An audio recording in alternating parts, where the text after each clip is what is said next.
भगवान जगन्नाथ की कहानी। जगन्नाथपुरी का रथ उत्सव विश्व प्रसिद्ध है, परंतु रथ उत्सव से कुछ दिन पहले ज्येष्ठ पूर्णिमा के दिन जगन्नाथ प्रभु को 108 घड़े जल से स्नान कराने की प्रथा है।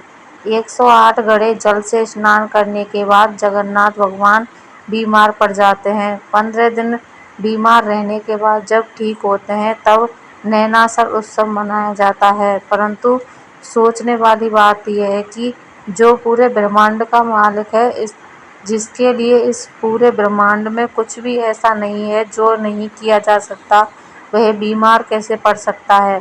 बीमार होना एक मानवीय घटना है। भगवान बीमार कैसे हो सकते हैं? इसके पीछे भगवान की एक बहुत ही प्यारी लीला है। माधव दास की प्रभु सेवा। जगन्नाथ भगवान का एक बड़ा ही अनन्य भक्त हुआ करता था। उसका नाम था माधव दास। जब माधव दास की पत्नी का देहांत हो गया तो वह पूरे समय भगवान जगन्नाथ की सेवा ही करता रहा। मानो उसका पूरा जीवन उसने भगवान जगन्नाथ को लिख दिया हो।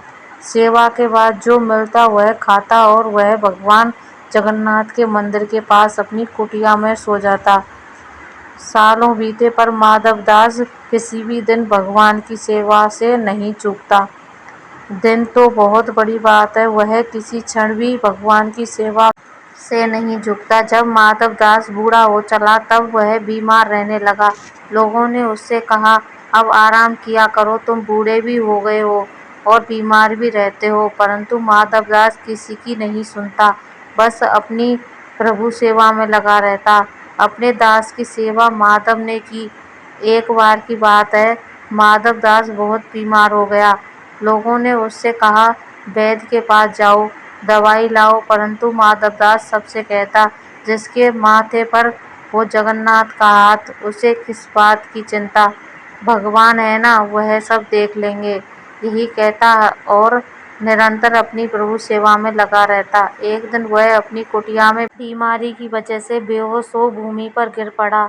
तब प्रभु जगन्नाथ प्रकट हुए। आम मनुष्य भेष में उन्होंने माधव दास को उठाकर चारपाई पर लिटाया। फिर उनके पास रहकर ऐसे माधव दास की सेवा करने लगे मानो एक माँ अपने नवजात शिशु की करती हो। माथे पर पट्टी रखकर उसका ज्वर कम करना, उसे काढ़ा पिलाना। माधव दास बहुत ही कमजोर हो गए थे। उनकी सोचने समझने की शक्ति भी बहुत कम हो गई थी। वैकुंठ का सुख।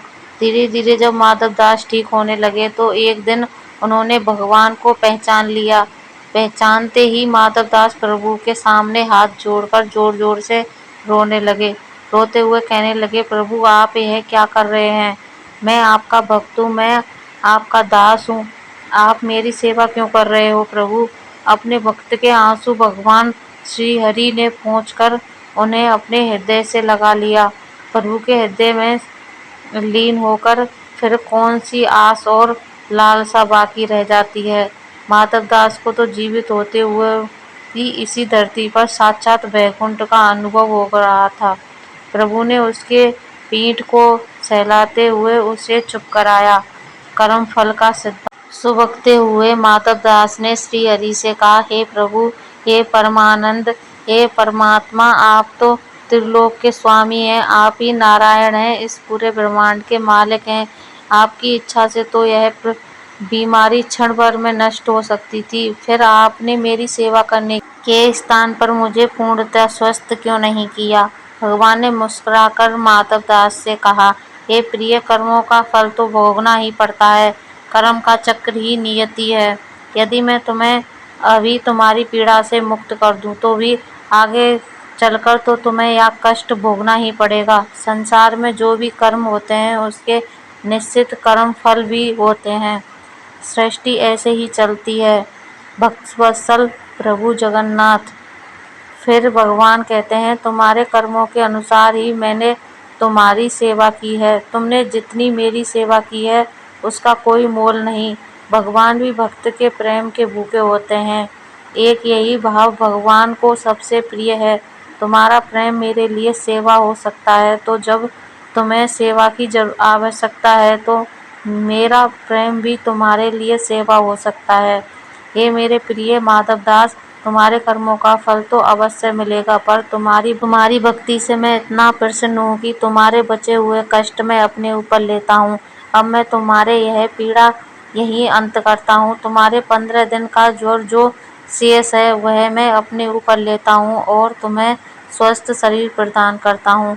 भगवान जगन्नाथ 15 दिन क्यों बीमार रहते हैं?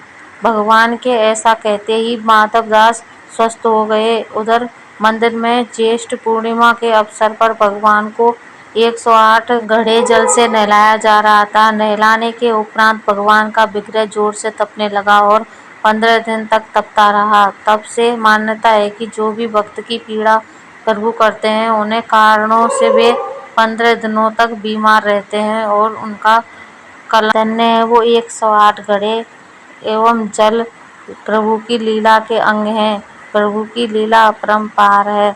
कथा अच्छी लगे लाइक शेयर करें, चैनल को सब्सक्राइब जरूर करें। धन्यवाद।